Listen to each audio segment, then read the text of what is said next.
Concluding topic है। इसके बाद हड़प्पन सिविलाइजेशन में कोई लेक्चर नहीं आने वाला है। So this is end of it. Okay, so शुरू करते without delay characteristics of Indus valley civilisation.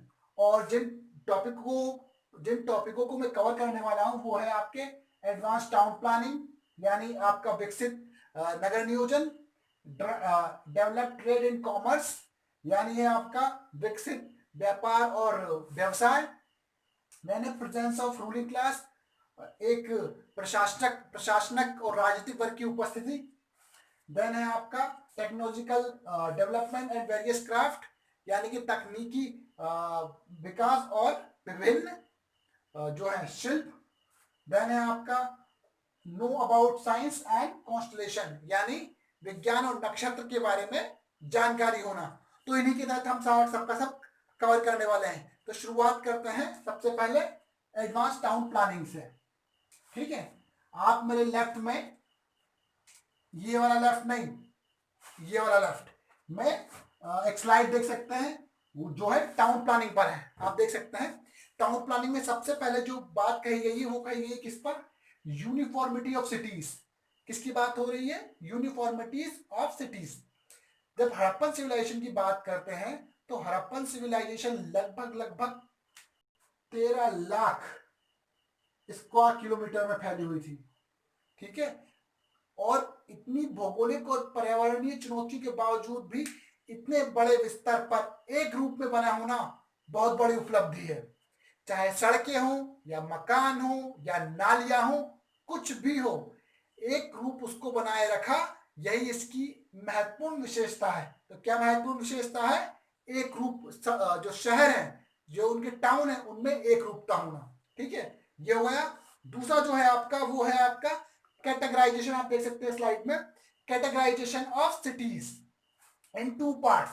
देखिए, आपको पता होगा हड़प्पन सिविलाइजेशन जो है वो एक तो दुर्ग क्षेत्र यानी ये आपका सिटाइडल बोल सकते हैं आपको। ठीक है, क्या बोल सकते हैं इसको? सिटाइडल यानी दुर्ग क्षेत्र। ठीक है, यहां पर कौन रहता है? Ruling class, ruling class. और इसके बाहर जो लोग रहते हैं यानी इस वाले क्षेत्र में, ठीक है, यहां पर कॉमन मैन या कॉमन मैन रहेंगे या फिर जो लेबर क्लास है, जो लेबर क्लास है। ये हड़प्पा और मोहनजोदाड़ो दोनों में ही देखा जा सकता है, क्योंकि जो नगर है उनके बाहर, खासकर जो अन्नगार है उनके आसपास लाइन से क्वार्टर बने हुए हैं। आपको इमेज शो कर दूंगा मैं आपको, आप देख सकते हैं लेफ्ट में आपको मिल भी जाएंगे। तो बहुत सारे क्वार्टर बने हुए हैं और वो क्वार्टर संभव था क्योंकि वो इतने अव्वल दर्जे के या इतने स्टैंडर्डाइज या इतने उच्च या जिनसे संपन्नता झलकती हो वैसे तो नहीं बने हैं। ठीक है, तो क्या है, तो एक जो विभाजन है वो है दुर्ग क्षेत्र और सामान्य लोगों का क्षेत्र, दोनों का स्पष्ट विभाजन देखने को मिलता है। ऐसी कई सिटीज है, मोहनजोदाड़ो, गढ़वेरीवाला, हड़प्पा, कालीबंगा, ऐसे क्षेत्रों में आपको देखने को ये स्पष्ट रूप से मिल जाएगा। थर्ड वन है वो है ग्रिड सिस्टम। आप देख सकते हैं स्लाइड में। तीसरा क्या है? Grid system. Grid system of roads and houses. देखिए, जब भी कोई गांव बसता है तो पहले वहां पर घर बस जाते हैं, उसके बाद नालियों की या सड़कों को देखा जाता है, सड़कें और नालियां कहां से जा सकती हैं। ठीक है, आपके आधुनिक भारत में भी जमशेदपुर या चंडीगढ़ या लुटियंस की दिल्ली, कुछ ही शहर ऐसे हैं जहां पहले सड़कें या पहले उसका प्लान किया गया है, उसके बाद वहां पर जो घर है उनको बसाया गया है। जैसे आपका बार्सिलोना जो स्पेन की सिटी है कैटालोनिया में, वो भी एक नियोजित सिटी है। तो ऐसे बहुत कम शहर होते हैं और इस सभ्यता की खास बात यही है कि यहाँ पर पहले सड़कें बनाई गई, सड़कें बनाई गई, उसके बाद घरों को बनाया गया। ये इसकी महत्वपूर्ण विशेषता है। सड़कें और नालियों को पहले डिजाइन किया गया, उसके बाद घरों को बसाया गया, और ये विशेषता इसे और खूबसूरत बनाती है। अगर सड़कें कुछ अमीर घर के सामने ही रहती तो ठीक था, बट सड़कें यहाँ पर इनडिस्क्रिमिनेटली बहुत बड़े स्तर पर, बहुत बड़े क्षेत्र में फैली हुई हैं। और सड़कें और मकानों की एक खास बात, यूनिफॉर्मिटी की बात जो एक और बिंदु है, बड़े स्तर पर यूनिफॉर्मिटी का सबसे बड़ा कारण है कि सभी ने लगभग लगभग पकी हुई ईंटों का, कुछ अपवाद छोड़ दिए जाए तो, ठीक है, पकी ईंटों का प्रयोग किया है। तो ये इनकी यूनिफॉर्मिटी ही है। फिर हम बात करेंगे, वापस आते हैं इस पर। जब ग्रिड सिस्टम की बात करता हूं तो मैं बता रहा हूं इसकी, यानी रोड्स कुछ जो चेस वाला बोर्ड रहता है, व्हाइट ब्लैक, कुछ इस तरीके से इनको चौखट्टे में बांट दिया है। फिर वहां पर घरों को बनाया गया है। इससे घरों में और जो सड़कें हैं उनमें इतना प्यारा, इतना मतलब इतना डिसेंट अनुपात है कि आप सीधे यहां खड़े हो सकते हो, सीधा स्ट्रेट कई किलोमीटर तक देख सकते हो। ऐसा नहीं है कि सड़कें ऐसी बन रही है, ठीक है, और आगे लिखा हो अंधा मोड़, ऐसा बिल्कुल भी नहीं है, ठीक है। तो ये काफी अच्छा बनावट है, इनसे बहुत सारी चीजें सीखी जा सकती है। देखिए, सड़कें इनकी कम से कम 10 मीटर चौड़ी होती थी, ओके। और जो घर है वो भी सड़कों के किनारे कुछ इस तरीके से बनाए जाते थे कि उनका जो रोड, जो गेट है, वो कभी भी रोड फेसिंग नहीं होता था। उनका जो गेट होता था वो यहाँ होता था। कहा? यहाँ, ठीक है। यहाँ होगा या फिर वो यहाँ होगा। यहाँ जो होता था वो होता था खिड़की। क्या होती थी? खिड़की, ठीक है। दो फैक्टर हो सकते हैं इसके पीछे। एक तो सुरक्षा, क्योंकि सड़कों के जो घर रहते हैं उनसे आसानी से चोरी की जा सकती है। दूसरा कि उससे अतिक्रमण नहीं होगा। आपने जहां देखा होगा शहरों में जहां जहां रोड फेसिंग घर है वहां वहां पर अतिक्रमण होने की संभावना ज्यादा होती है। जहां इंसान को चलना चाहिए वहां घर का छज्जा खुलता है, और जहां जिन सड़कों पर गाड़ियां चलनी चाहिए वहां पर लोग पेवमेंट समझकर या फुटपाथ समझकर लोग चलते हैं, और बाकी तो फिर सड़कें बचेंगी नहीं चलने के लिए। तो कहने का मतलब है कई सारी चीजें यहाँ पर सीखी जा सकती हैं। रोड अच्छी है, रोड्स पर भी क्या है कि दो वाहन 10 मीटर चौड़ा इधर से उधर जा सकते थे। अब वाहन उनके आधुनिक गाड़ियां तो होंगी नहीं, इक्का गाड़ी या बैलगाड़ी की बात हो रही है। फिर घर भी कम से कम एक मंजिला या इनके घर 2 मंजिला हुआ करते थे, और बहुमंजिला भी घर देखे जा सकते थे। और खास बात यह है कि ये किसी छोटे स्तर पर नहीं, सामान्य जो मिडिल क्लास है उनके पास भी बहुमंजिला या 2 मंजिला मकान देखे जा सकते थे। ये पहली वाली विशेषता जो है एक रूपता को भी दर्शाते हैं, प्लस ये सड़कों की विशेषताओं को दर्शाते हैं, घरों की विशेषताओं को भी दर्शाते हैं। कई घरों में भी कई कई घरों में भी आंगन कुएं कॉमन हुआ करते थे, मतलब सामान्य बात थी, ठीक है। तो नेक्स्ट है आपका, अपना स्लाइड में देख सकते हैं, चौथा है वाटर मैनेजमेंट। क्या है? Water management. देखो, जल निकासी हर एक जो, अगर मैं गांव शहरों में आज भी एक बहुत बड़ा मुद्दा है। उज्जैन जैसे शहर में इतना डेवलपमेंट होने के बावजूद भी बरसात में वहां पर पानी नालियों में भरा जाता है, ठीक है, और ओवरफ्लो हो जाता है। और उस समय इन लोग, आप इमेज इसकी देख सकते हैं उसी में, जो पहले उसमें नालियां बनी है बड़ी बड़ी, आप देख सकते हैं इसी में जो नालियां हैं वो काफी बड़ी हुआ करती थी, ठीक है। और फिर जब मैं बात करूं इनकी, तो हर घर में कुएं होना सामान्य बात थी। कुएं से पानी सप्लाई होता था, और जो मकान का जो ऊपरी इलाका, ऊपरी मतलब बहुमंजिला जो ऊपरी हिस्सा होता था, वहां से नल सीधे कहा जाता था, जो स्ट्रीट की जो नाली है बीच में, इसमें जाता था, और इससे सीधा होकर कहा जाता था मेन सड़क में, ठीक है। और मेन सड़क के नीचे नाली हुआ करती थी इसमें, और ये आगे जाकर नदी में मिल जाता था। अगर नदी कुछ इस तरीके से आ रही है तो यहां से नदी से पानी सप्लाई होगा गांव में, गांव या शहर जो भी पानी सप्लाई होगा, और यहाँ से जो भी वेस्ट है वो इधर निकल जाएगा नदियों के माध्यम से बाहर, ठीक है। तो ये काफी अच्छी व्यवस्था थी। यहाँ से जलापूर्ति, यहाँ से उपभोग हो रहा है, घर में, बाथरूम में, शौचालय में, और घर में शौचालय होना सामान्य बात थी। जो स्वच्छ भारत अभियान का हमारा एजेंडा है ये काफी यहाँ पर झलकता भी है, और यहाँ से बहुत कुछ सीखा जा सकता है। देन हम देखते हैं क्या कि ये जो वाटर मैनेजमेंट का सिस्टम है, नालियों में भी पकी हुई ईंटों का प्रयोग किया गया था, which is very good thing, क्योंकि नालियां इनकी आज भी वैसी की वैसी देखी जा सकती हैं, और जिन ईंटों का प्रयोग किया वो आज भी वैसी की वैसी मिल जाएंगी आपको, जब तक कि पाकिस्तान वाले उनको उठा ना ले जाए, ठीक है, अपने अपने पर्सनल यूज के लिए। तो अंतिम है, क्या है? Health, sanitation and cleanliness. जो अंतिम आप स्लाइड में देख सकते हो क्या है? हेल्थ, सैनिटेशन और क्लीनिनेस। देखो, दुनिया की किसी सभ्यता ने स्वास्थ्य पर इतना फोकस नहीं किया जितना हड़प्पा सभ्यता ने किया। जिसे मैंने बताया था नाली को, देखो सड़कें तो ऑलरेडी चौड़ी थी ही, ठीक है, 10 मीटर चौड़ी, और जो नालियां हुआ करती थी ठीक है। वो नालियां भी पकी हुई ईंटों की बनी हुआ करती थी, ठीक है। और उनमें भी जगह जगह सफाई करने के लिए नरमोहे लगे, इनको क्या बोलते हैं, मेन होल, नरमोहे, ठीक है। इनको क्या बोलते हैं, मेन होल, जो आधुनिक सभ्यता में भी हुआ करते थे। और खास बात यह इनकी कि ढके रहते थे, ऐसा नहीं कि वहां से मतलब गुलकंद की खुशबू आ रही है बाहर, वैसा कुछ नहीं था। तो नालियां ढकी हुआ होती थी, सफाई करने के लिए मेन होल होते थे, और फिर घर में शौचालय होना, कई सारी ऐसी चीजें हैं जो इस सभ्यता को यूनिक बनाते हैं। क्या है हमारा, डेवलप ट्रेड एंड कॉमर्स।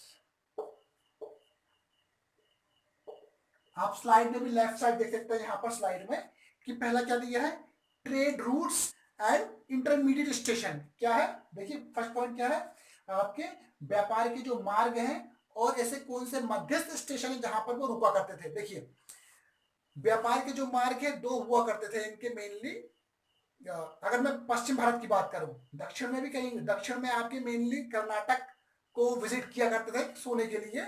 इसके अलावा उनका ट्रेड गुजरात और राजस्थान में भी काफी होता है, क्योंकि गुजरात से आपका लोथल बंदरगाह था, तो कोतड़ा, अगर मैं बता देता हूं आपको, ये आपको इमेज बता दूंगा मैं, आपको बेहतर है आपको एक स्लाइड में बता दूंगा कि इनकी लोकेशन कहां पर है। ओके, तो सुतकोतड़ा और लोथल दो बंदरगाह आपको मिल जाएंगे इमेज में, बिल्कुल ठीक है। तो वहां से ट्रेड होता था, वहां से वो समुद्र के रास्ते सुतकांगेडोर जो कि बलूचिस्तान में, ये भी आपको इमेज में मिल जाएगा। वहां से होते हुए ये आगे निकलते थे समुद्र के सहारे, फिर ओमान आता था, ओमान के आसपास मकरान तट, बलूचिस्तान के पास ही ये मकरान तट आता था। मकरान तट से आगे बहरीन जो कि फारसी खाड़ी में मिल जाएगा, वो इनका तट, इनका जो इंटरमीडिएट स्टेशन है वो, उसको क्या बोलते हैं, दिलमन। क्या बोलते थे, एक तो मकरान तट हो गया, ठीक है, ये ओमान के पास मिल जाएगा आपको, और दूसरा क्या है, दिलमन, ये क्या है, बहरीन। ये इनके इंटरमीडिएट स्टेशन होते हैं। और जहां तक रूट्स की बात है, तो इनके रूट्स समुद्र और इस जो आपका सड़कें हैं, दोनों ही हुआ करते थे। और जो समुद्र के जो होते थे उनके रूट्स, वो समुद्र की जो किनारे हैं, जो आपके जो भौगोलिक किनारे हैं, उनके सारे सारे वो मिस्र से होते हुए मेसोपोटामिया तक जाते थे। और इंटरमीडिएट स्टेशन की बात हो गई है। देखिए जब हम विशेषता की बात करेंगे तो हमको ये अच्छे से पता होना चाहिए कि ये सभ्यता इतने बड़े स्तर पर अपने आप को मेंटेन कर सकी, क्योंकि इनके पास कृषि के साथ साथ संपन्न व्यापार भी था। तो व्यापार, ऑफकोर्स व्यापार मार्ग भी होंगे। और सभ्यता की खास बात है ही ये कि इन्होंने जो आरंभिक में कहूंगा, जो एंशिएंट सभ्यता में जो व्यापार था उसका ग्लोबलाइजेशन किया है। सबसे पहले क्रेडिट इन्हीं को ही जाता है, ठीक है। देन है आपका ट्रेड रीजन, दूसरा पॉइंट कौन सा है आपका, ट्रेड रीजन। आप देख सकते हैं व्यापार क्षेत्र, देखिए तीन तरह के व्यापार क्षेत्र हैं। एक तो है आपका बाह्य, ठीक है, बाह्य, दूसरा है इनका आंतरिक, और तीसरा है पड़ोसी, ठीक है। मैं बाह्य में मेसोपोटामिया और मिस्र को और मध्य एशिया को रखूंगा। किनको, आप देख सकते हैं मेसोपोटामिया यानी आपका ये बेबीलोन सुमेरियन सभ्यता, यानी मिस्र यानी इजिप्ट, और ये आपका मध्य एशिया, ठीक है। और जहां तक आंतरिक की बात है तो वो सारे राज्य जिनमें हड़प्पा सभ्यता फैली हुई है। आप इमेज पहले भी देख चुके हैं, हड़प्पा सभ्यता का विस्तार कहां से कहां तक, एक बार फिर से देख लें, ठीक है, कितना फैला हुआ है। जो आपका अफगानिस्तान, पाकिस्तान, देन भारत का जो राजस्थान, महाराष्ट्र, गुजरात, पंजाब, हरियाणा, उत्तर प्रदेश, कश्मीर, और पड़ोसी में आपके अफगानिस्तान और बलूचिस्तान और ईरान भी मान लें, बिल्कुल लगे हुए थे। अफगानिस्तान, बलूचिस्तान और ईरान, ये हो गए पड़ोसी, तो रीजन भी हो गए पड़ोसी। देन है आपका क्या, देखिए एक और महत्वपूर्ण है, वो है आपका इंपोर्टेंस ऑफ ट्रेड। तीसरा बिंदु कौन सा है आपका, व्यापार का महत्व, व्हाट इज द सिग्निफिकेंस। देखिए इसलिए है क्योंकि व्यापार के माध्यम से ही इन्होंने क्या की, प्रॉस्पेरिटी अर्जित की। व्यापार नहीं होता तो इतनी ज्यादा प्रॉस्पेरिटी आती नहीं, और शायद अर्बनाइजेशन भी नहीं होता है। दूसरा, इन्हीं लोगों को क्रेडिट जाता है कि पहली बार ऑफिशियल, देखो पहले भी ट्रेड होता था लेकिन बड़े स्तर पर लार्ज स्केल पर ट्रेड करने का श्रेय इन्हीं को जाता है, ठीक है। और इसके एविडेंस भी हमको बाकायदा मिले हुए हैं, ठीक है। मेहुआ के नाम से, मेलहुआ के नाम से सील भी मिली है जो हड़प्पा को बिलोंग करती है, और ये कहाँ मिली है, सुमेरियन सभ्यता या आपकी मेसोपोटामियन सभ्यता में, ठीक है। तो लार्ज स्केल पर ट्रेड होता है, इससे सभ्यता में सभ्यता के अर्बनाइजेशन को बूस्ट मिला। देन है आपका नगरों, आपका अंतिम देख सकते हो आप, फोर्थ वाला, कि नगरों और गांवों के बीच संतुलन, coordination between village and towns. नगरों के बीच जो सूक्ष्म संतुलन था, और ये कैसे बना संतुलन, सिर्फ और सिर्फ कृषि अधिशेष से। अगर ये अधिशेष नहीं होता, ठीक है, कृषि, ठीक, ग्राम स्तर पर, तो नगरों का विकास होता ही नहीं, ठीक है। इस अधिशेष का यहां हुआ तभी तो यहां शिल्प बने, ठीक है। जब कृषि अधिशेष यहां पर चला गया इस तरफ, तो लोग क्या हुए, अन्य जो वैकल्पिक रोजगार है उनकी ओर करने के लिए प्रेरित हुए। तो इसलिए शिल्प का विकास हुआ, और शिल्प में कई सारे समूह बने, कुम्हार, लुहार, सुनार और आपका कांस्यकार। तो धीरे धीरे उन्होंने एक जगह बसने लगे और वहां पर नगर बन गए, और शिल्पों का और बढ़ावा मिला तो व्यापार होने लगा, नगरों को और बढ़ावा मिला। तो इस तरीके से गांवों और शहरों के मध्य संतुलन से एक तरीके से इस सभ्यता का उद्भव और ये सभ्यता संपन्न हुई। ओके, तो यही आपका मोरलेस उसमें ट्रेड एंड कॉमर्स में था। नेक्स्ट देख लेते हैं हम। नेक्स्ट है presence of ruling class. Presence of ruling class, इसकी एक और स्लाइड बताता हूं आपको मेरे लेफ्ट में देख सकते हैं। देखिए, इतनी बड़ी सभ्यता को मेंटेन करने के लिए कोई तो लोग होंगे जो भार की इकाई को मेंटेन करते होंगे, भार की, माप की, भार यानी weight, then scale, foot, cubic. इतने बड़े व्यापार को मेंटेन कर रहे हैं तो लोग कई सारे मापक चाहे होंगे, स्टैंडर्डाइज चाहेंगे, मेंटेन करने के लिए कोई एक यूनिफॉर्म व्यवस्था भी होगी।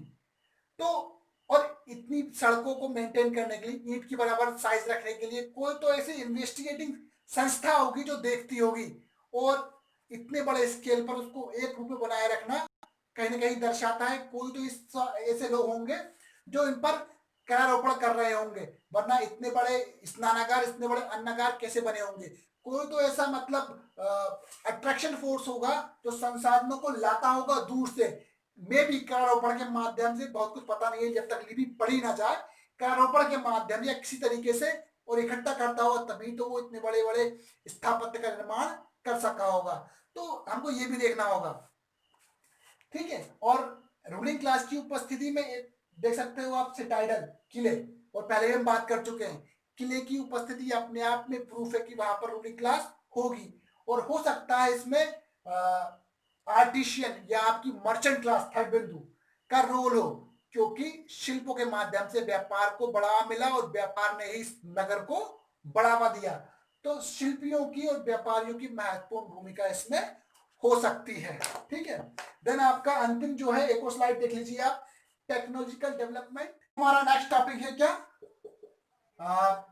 तकनीकी विकास एंड वेरियस क्राफ्ट, यानी विभिन्न शिल्प। ओके, तो इसमें आपके लेफ्ट में आपको एक स्लाइड दिख जाएगी, उसमें सबसे पहले क्या दिया है, ब्रोंज वर्क, ठीक है, यानी कांस्य कलाएं या कांस्य के जो भी काम होंगे। तो उनमें क्या बनी है, उनमें जो मूर्तियां बनी हैं, मूर्तियां, टॉयज, खिलौने, ठीक है, खिलौने बने हैं, उपकरण यानी टूल्स बने हैं, देन वेपन भी बने हुए, हथियार। तो कई सारी चीजें यहां पर हम देख सकते हैं। ओके, तो ब्रोंज वर्क हो गया। इसके अलावा जो नेक्स्ट है उसमें दिया है ट्रांसपोर्टेशन। जो ट्रांसपोर्टेशन है उसमें सबसे महत्वपूर्ण बात है तकनीकी विकास में, इन्होंने सड़कें बनाई, सड़कें वो भी पकी हुई ईंटों से, और कम से कम 10-10 मीटर चौड़ी सड़कें, which is very good thing, ठीक है। फिर विकास क्या हो, देखो पहिए का आविष्कार पहले ही हो चुका था, पहिए के आविष्कार के साथ इन्होंने इक्का गाड़ी भी बना ली, इक्का गाड़ी। देन क्या है आपका बैलगाड़ी भी यहाँ पर आराम से देखी जा सकती है। तो ये दोनों ही अच्छी बातें हैं, इन्होंने बहुत आगे तक विकास कर लिया था। बल्कि इनकी जो स्ट्रीट्स हुआ करती थी, सड़कें हुआ करती थी, वहां पर सुरक्षा के पॉइंट ऑफ व्यू से लाइट्स की भी व्यवस्था हुआ करती थी। जिस प्रकार यहाँ लाइट है वैसे ही वहां पर भी लाइट्स की व्यवस्था हुआ करती थी। देन आगे इनकी टूल्स एंड वेपन, ठीक है, स्लाइड में आप देख सकते हो जो थर्ड बिंदु कौन सा है, टूल्स एंड वेपन, यानी हथियारों की बात हो रही है। जहां तक हम टूल्स की बात करेंगे तो कौन से टूल्स, नाइफ्स यानी चाकू हो गया। देन क्या हुआ, स्क्रैपर्स, ये क्या है स्क्रैपर्स, स्क्रैपर्स क्या है, खुरचनिया। देन है आपका नाइफ, सॉ, आरी, आरी यानी पेड़ों को काटते हैं, समझ गए होंगे आप आरी किसे कहते हैं, ठीक है। इसके अलावा भी पुलरिन, ठीक है, पुलरिन कुछ नहीं होता, जो पेचकस टाइप एक इंस्ट्रूमेंट रहता है जो नक्काशी के लिए मेनली यूज किया जाता है। इसके अलावा जब वेपन्स की बात करेंगे, हथियारों की बात करेंगे, उसमें क्या है, स्पीयर्स यानी भाला, भाला जिसे फेंक कर मारते हैं, भाला। देन क्या है, इसके अलावा हथियारों में एक्स, कुल्हाड़ी, ठीक है, ये ई एक्स वाला एक्स नहीं है, ए एक्स ई एक्स, कुल्हाड़ी। हस्त कुठार से बढ़कर इन्होंने अच्छी कुल्हाड़ी बना ली थी, ये भी कांसे की भी हो सकती थी और तांबे की भी, ठीक है। इसके अलावा जो, हाँ एक और चीज मिस करेगा, जो पहला बिंदु आप देख रहे हैं जिसमें हमने बात की थी ब्रोंज वर्क में, ब्रोंज वर्क के अलावा भी टिन, तांबा और शीशे का काम भी यहाँ पर हुआ करता था, ठीक है। टिन का, तांबे का, इनके ये कई सारे उपकरण और हथियार इनके भी बनाते थे, क्योंकि धातु वर्क से, धातु कला से, और धातु को जो धातु की प्रगलन कला है, मेटल वर्क है, वो अच्छे तरीके से ये लोग जानते थे। तो जब धातु का प्रगलन जानते हैं तो धातु को वो कोई सा भी शेप दे सकते थे। इसके अलावा है अंतिम, आप देख सकते हैं fourth number, jewellery, jewellery and ornament, यानी आपका आभूषण और मतलब आपका, आप समझ गए ना, सजावटी, सजावट के लिए, सजने धजने के लिए जिनकी बात हो रही है। तो ज्वेलरी किसकी हुआ करती थी, ज्वेलरी बीड्स यानी मनके, मनके। देखो जितनी चीजें मैं आपको बताता जा रहा हूं आपको साइड में इमेज भी उसकी दिखती जाएगी। मनके, मनके के अलावा ये किसका यूज करते हैं, मनके के अलावा, देन नेकलेस, ठीक है, नेकलेस, आपको सब इन सब की इमेज आपको पास वाली स्लाइड में दिखती जाएगी। नेकलेस, ठीक है, बैंगल्स यानी चूड़ियां, काली बंगाल से चूड़ियां मिली है ना। और फिर एमुलेट्स, एमुलेट्स क्या होते हैं, ताबिज, क्या, ताबिज। तो कई सारी चीजें हम देखते हैं इन्होंने ना सिर्फ क्राफ्ट में बल्कि मैं कहूंगा तकनीकी में भी काफी हद तक इन्होंने विकास कर लिया था। आप नेक्स्ट स्लाइड देख सकते हैं, वो क्या है, उसमें साइंटिफिक डेवलपमेंट एंड कॉन्स्टलेशन, यानी साइंस और नक्षत्र, विज्ञान और नक्षत्र। अंतिम क्या है, विज्ञान और नक्षत्र, ठीक है। देखो जहां तक विज्ञान की बात करूं तो देखो इन लोगों को दिशाओं का, इसमें दिया, स्लाइड में दिया है आपका, सबसे पहले दिशाओं का ज्ञान था। देखो जब दिशाओं, ये कैसे ट्रेड करते होंगे, कैसे किस दिशा में जाना है, ये अच्छे तरीके से उनको पता था, उनको दिशाओं का ज्ञान था। देन एक मैंने पहले भी शायद आपको बताया, जब साइंटिफिक डेवलपमेंट हुआ था, हड़प्पा की वीडियो मैंने अपलोड की थी, उसमें बताया था कि इन लोगों को नक्षत्रों का, तारामंडल, तारामंडल के समूह का भी अच्छा ज्ञान था। क्योंकि एक हड़प्पा में एक सील मिली है जिसके पीछे एक, जिस पर एक मछली इम्प्रिंट है, उसकी चित्रकारी है, उसके पीछे 7 लकीरें दर्शाई गई हैं। देखो तो इस तरीके से अंदाजा लगाया जाता है, सिर्फ संभवतः अंदाजा लगाया जाता है कि this people know about planet and constellation, तारामंडल के बारे में अच्छी जानकारी रखते थे, दिशाओं का ज्ञान था। इसके अलावा आप देख सकते हो काउंटिंग, काउंटिंग को क्यों, क्योंकि हमने देखा है कि ये 16 के गुणक में मापते थे, 16 का जो मल्टीप्लीकेशन है उसमें मापते थे, 16, 32, 64, इसके भी हमको एविडेंस मिले हैं। और जो दशमलव प्रणाली है, इस दशमलव प्रणाली है, द्विभाजन, उससे ये इनको छोटा करते थे। तो इनको काउंटिंग का ज्ञान था। जियोमेट्री, आपकी ईंट का शेप देखा, सड़कों के लंबाई देखी, सड़कों का एक शेप देखा, या मैं कहूंगा जो आपकी मुहर है उनका शेप देखा।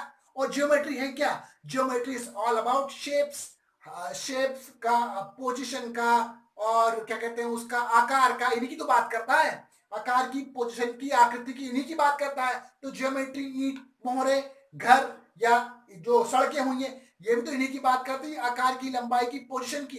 तो इनको ज्योमेट्री की भी अच्छी जानकारी थी। दे नो अबाउट वेट, जो माप की इकाई है उनके बारे में जानकारी रखते थे। स्केल, इसकी भी जानकारी रखते थे। अरे इतनी बड़ी सभ्यता को वो सस्टेन कर रहे हैं, तो आप समझो उनके लिए वस्तुओं को तोलना या वस्तु को मापना कितना महत्वपूर्ण हो जाता होगा।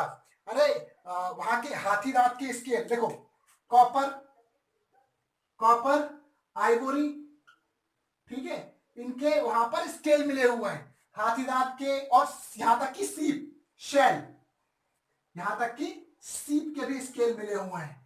तो हम कह सकते हैं कि इस सभ्यता के लोग ने विज्ञान और नक्षत्र में भी काफी हद तक बहुत तरक्की कर ली थी। टॉपिक आप देख सकते हैं हमारा, वो क्या है कि इंपॉर्टेंस और significance of Indus valley civilization.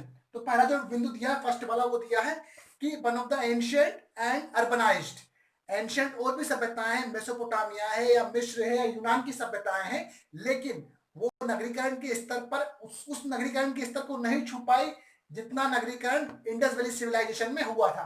तो एक तो इसकी महत्ता ये है। दूसरा क्या है कि इसका indirect impact on second urbanization. और सेकेंड अर्बनाइजेशन कब आया था? 600 बीसी में, जब बुद्धिज्म और जैनिज्म का उदय हुआ था। जैसे महाजनपद के उदय के साथ ही सेकेंड अर्बनाइजेशन का जो फेज है वो आ गया था। देखिए, हमने हमारी कला को, देखो इंडस वैली सिविलाइजेशन में शहरीकरण का भले ही ह्रास हुआ हो, भले ही उसके बाद ग्रामीण बस्तियां बढ़ गई हों, लेकिन उसके बाद भी हम कह सकते हैं कि सेकंड जो अर्बनाइजेशन था उसमें कुछ ना कोई ना कोई रोल इंडस वैली सिविलाइजेशन की मेरिट्स का भी रहा था। और थर्ड वन क्या है? Advance town planning. क्या है आपका? Advance town planning. और टाउन प्लानिंग के बारे में हमने बहुत कुछ कहा है, सड़कें, उनका आर्किटेक्ट, उनकी गलियां, लाइटनिंग की व्यवस्था, जल निकासी, नालियां, बहुत कुछ हमने कहा, इसके बारे में बहुत बातें कर चुके हैं। तो ये हो गया। देन अगला है development of craft and tools. Craft and tool के बारे में कई सारी बातें कर चुके हैं। टूल्स के बारे में हम बात कर चुके हैं, उनकी जो आरी है, यानी क्या बोलते हैं इसे, आरी, स्पीयर्स यानी भाला, देन चाकू, स्क्रैपर्स, एक्स, ठीक है। तो कई सारी चीजें हैं, आप मैं लिख देता हूं आपको, एक्स, स्क्रैपर्स, ठीक है, और आपका नाइफ्स, ठीक है। तो कई सब तरह के टूल, ध्यान रखना साथ में आपको इमेज प्रोवाइड करवाता जाऊंगा ताकि आपको आसानी हो समझने में। और क्राफ्ट के बारे में हम बात कर चुके हैं, मूर्ति कला हुआ या मोहरे बनाना हुआ, खिलौने बनाना हुआ, या आपके कांच के उपकरण बनाने हुए, चित्रकारी हुई, तो कई तरह की इनकी क्राफ्ट थी। तो क्राफ्ट और जो है आपका जो टूल्स है उनका भी महत्वपूर्ण योगदान है। आप इंडस वैली सिविलाइजेशन के बाद कई सारी सिमिलर चीजें आप देख सकते हो जो बाद में कंटिन्यू रही, जैसे कि मृदभांड, मटके की कला या चित्रकारी, वो भी बाद में एग्जिस्ट करती रही, और उसका प्रभाव हम आज भी भारतीय धर्म में देख सकते हैं। मटके तब भी एग्जिस्ट करते थे, आज भी एग्जिस्ट करते हैं। मटकों पर तब भी चित्रकारी होती थी, आज भी चित्रकारी होती है। मूर्तियां तब भी बनती थी, आज भी गणेश और जो है लक्ष्मी माता, दुर्गा माता की मूर्तियां बनती हैं। तो कई सारी सिमिलरिटीज है। फिर है आपका डेवलपमेंट ऑफ एग्रीकल्चर इकोनॉमी। देखिए, अब पहली बार भारत, देखो खेती पहले से ही होती थी, लेकिन खेती को एक अधिशेष के स्तर पर, और जिससे कि लोग सेटल्ड हो सके, उस स्तर पर ले जाने का श्रेय इंडस वैली सिविलाइजेशन के लोगों को है, ठीक है। और वो सब तब से शुरुआत हुई थी, तब से लेकर आज तक हम एग्रीकल्चर इकोनॉमी बने हुए हैं। अब एग्रीकल्चर की हालत देखकर अब ये समझ में नहीं आता कि इस पर गर्व करें या डिप्रेस हो जाए देखकर कि क्या हालत है एग्रीकल्चर की। ओके, तो रूरल इकोनॉमी और क्या कहेंगे, एग्रीकल्चर, कृषि आधारित इकोनॉमी की शुरुआत हम यहाँ पर देखते हैं। देन है आप तक, फिर है तकनीकी ज्ञान और वैज्ञानिक विकास। आप देख सकते हैं नेक्स्ट बिंदु क्या है, छठवां वाला, तकनीकी ज्ञान और वैज्ञानिक विकास। हमने बात कर ली कॉन्स्टलेशन की, तारामंडल, तारों के समूह की बात कर ली। देन प्रीवियस, अभी थोड़ी देर पहले इसी में, देन हमने हमने उनके आर्किटेक्ट की बात कर ली, आर्किटेक्ट के बाद हमने उनके जो ग्रहों के बारे में ज्ञान था उसके बारे में बात कर ली, दिशाओं के बारे में ज्ञात कर ली, उनकी काउंटिंग, ज्योमेट्री और जो स्केल, वेट, कई सारी चीजें हम उनके बारे में वन बाय वन बातें कर चुके हैं। इसके बाद है आपका 7 नंबर जो बिंदु है वो क्या है, आपका जीवन पद्धति का समाज पर प्रभाव। हड़प्पा सभ्यता की जो लाइफ स्टाइल थी वो इतनी ज्यादा सिमिलर है हिंदू रिलीजन से कि आज भी हम उसका इम्पैक्ट देख सकते हैं। हम आज भी हम वृक्षों की पूजा करते हैं, हम आज भी पशुओं की पूजा करते हैं, हम आज भी ईश्वर का जो मानविक रूप है उसकी पूजा करते हैं। तो कितनी सारी चीजें हैं। वो जो 8वां बिंदु है कि जो हड़प्पा सभ्यता है हिंदू धर्म की ऋणी है, मैं उल्टा बोल रहा हूँ, हिंदू धर्म जो है वो हड़प्पा सभ्यता का ऋणी है 8वां बिंदु, तो वो सही है। अरे पीपल हुआ, नाग हुआ, महिलाएं हुई, महिलाओं के सम्मान में उनकी पूजा हुई, जैसे जो आपकी पार्वती जो मैया है, जो माता जी हैं, उनको शक्ति देवी के रूप में हम आज भी पूजते हैं। आपका जो पशुपति देव था, वो दाढ़ी वाला साधु योगिक मुद्रा में जो बैठा था, उसको हम भगवान शंकर के रूप में पूजते हैं। हम पानी को शुद्धता के लिए महत्वपूर्ण मानते हैं, तब भी मानते थे। वो ग्रेट जो बात था आपका स्नानागार मोहनजोदाड़ो का, वो अग्नि को हम आज भी हम एक सेंटिटी चीज मानते हैं, एक पायस फोर्स मानते हैं। तो कई सारी चीजें हैं जो सिमिलर हैं तब भी और आज भी।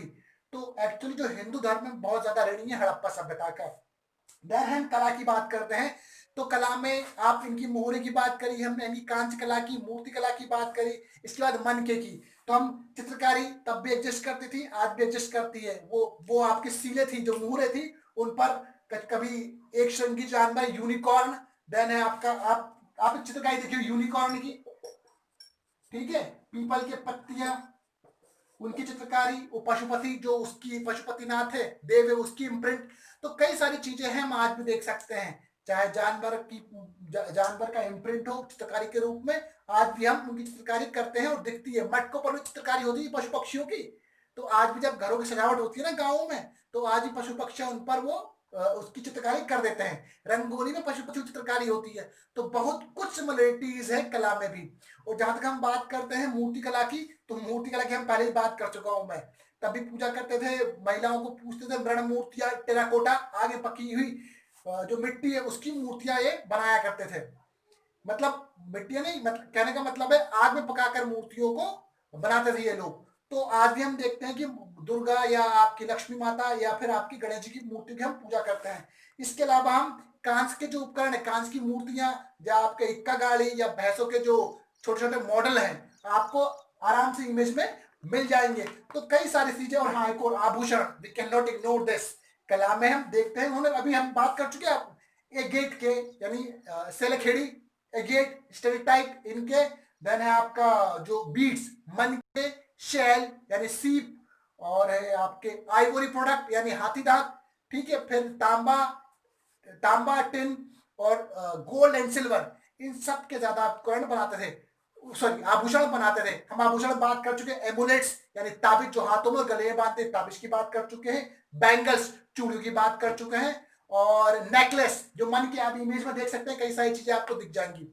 तो कुल मिलाकर देखा जाए तो जो हड़प्पन सिविलाइजेशन है वो कला में भी कई सारी ऐसी चीजें हैं जो आज भी हम देख सकते हैं। तो यही इसकी सिग्निफिकेंस है।